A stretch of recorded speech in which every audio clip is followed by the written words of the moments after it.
Hello बच्चों, so the question here is in which of the following cases will the work done by a force be maximum. ठीक है, तो इनमें से किस केस में जो वर्क डन करेगा कोई फोर्स वो क्या होगा, मैक्सिमम होगा। ओके, सो कॉन्सेप्ट यहाँ पे यूज करेंगे वर्क डन का।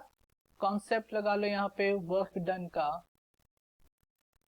अब देखो मैथमेटिकली हम वर्क डन को लिखते हैं work is given as dot product of force and displacement, जिसे हम लिखते हैं एफ डी कॉज थीटा।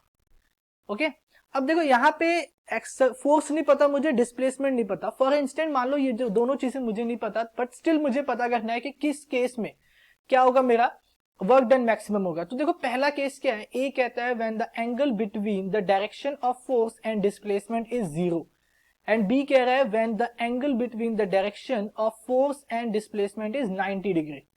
ठीक है, तो इन दोनों में से किस केस में मैक्सिमम होगा। तो ये चीज किस पे डिपेंड करेगी, ये डिपेंड करेगी एंगल पे, एंगल बिटवीन,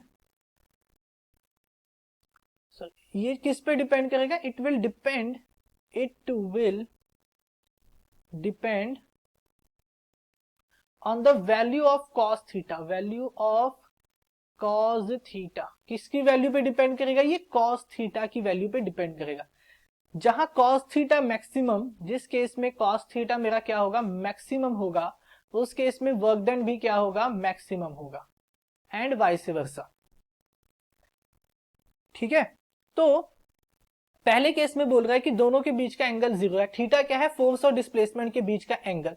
तो पहले केस में अगर मैं कॉस थीटा को लिखूं तो थीटा मेरा क्या है, 0 डिग्रीज है, तो I can write cos 0 degree which is equal to 1।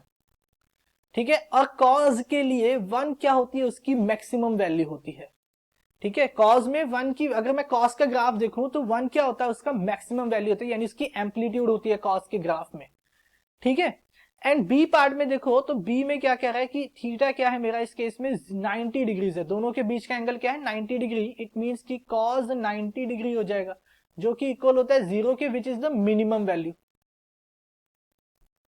Sorry, not minimum but is ये 1 के अकॉर्डिंग क्या है, 0। ठीक है, माइनस भी हो सकता है, तो ये मिनिमम वैल्यू नहीं है।